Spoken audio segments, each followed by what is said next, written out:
Good day, students. Let us learn about the voice of verbs.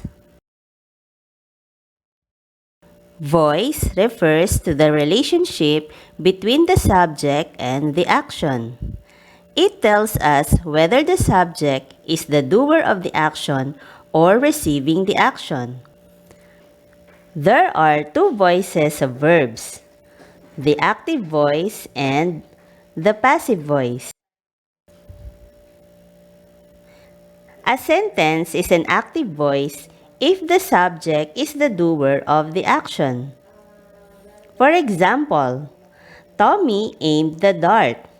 In this sentence, the subject is Tommy. The verb is aimed. The subject Tommy is the doer or the one who performed the verb aimed. Another example. The dog ate the meat. In this sentence, the subject is dog and the verb is ate. The subject dog is the doer of the verb ate. We enjoyed the party. The subject in this sentence is we and the verb is enjoyed. In this sentence, the subject we performed the action word enjoyed. Now we go to the passive voice. In passive voice, the subject is not the doer, but instead is acted upon, or it is the receiver of the action. For example, the cake was baked by mother. In this sentence, the subject is cake. The complete verb is was baked.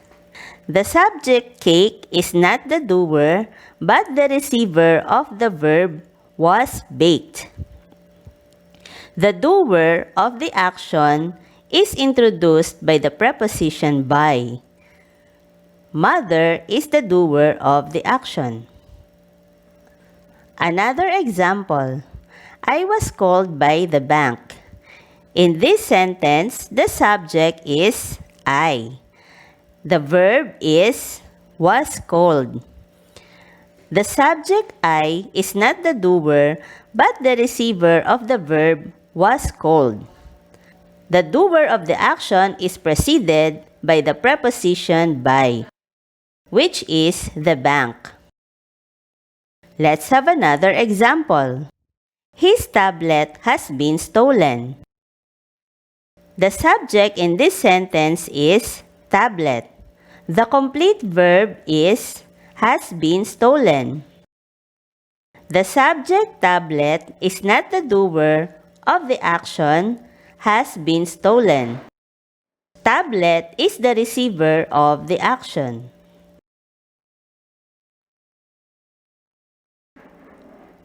There are things to remember in changing sentences from active to passive. Let us have this example. Sheila bought a pair of sandals. First, let us identify the direct object in the sentence. A direct object is the word that answers the question who or what after the verb. In this sentence, Sheila bought a pair of sandals. The direct object is a pair of sandals. A pair of sandals will become the subject of our passive sentence. Now, let us identify the verb used in the active sentence. Bought. Sentences in passive voice use a verb phrase, which is composed of a helping verb plus the past participle form of the verb. The verb bought will become was bought. Sheila, which is the subject in the active sentence, will now be introduced by the preposition by. Sheila bought a pair of sandals. Active voice. A pair of sandals was bought by Sheila. Passive voice. Another example. We ate the sandwiches. The direct object in this sentence is the sandwiches. It will now be the subject in our passive sentence. The verb ate will become were eaten. Remember to observe the subject-verb agreement in our sentences. Singular subject will require singular verb, while plural subjects will always require plural verb. The subject we will be introduced by the preposition by and will be changed to objective case as. We ate the sandwiches. Active voice. The sandwiches were eaten by us. Passive voice. Let us now change sentences from passive to active. For example, the lesson was explained by the teacher. First, let us identify the doer of the action. The teacher will now be the subject of our sentence in active voice. The verb was explained will be changed to explained. And the subject, the lesson, will now be the direct object of our sentence. The lesson was explained by the teacher. Passive voice. The teacher explained the lesson. Active voice. Another example. The project is finished. First, let us supply this sentence with a doer. Let's say, they. The project is finished by them. They will become the subject in our sentence in the active voice. The verb is finished will be changed to finished. And the subject, the project, will be the direct object of our active sentence. The project is finished. Passive voice. They finished the project. Active voice. Let us answer this activity. Underline the verb or verbs. Write active or passive voice on the blanks.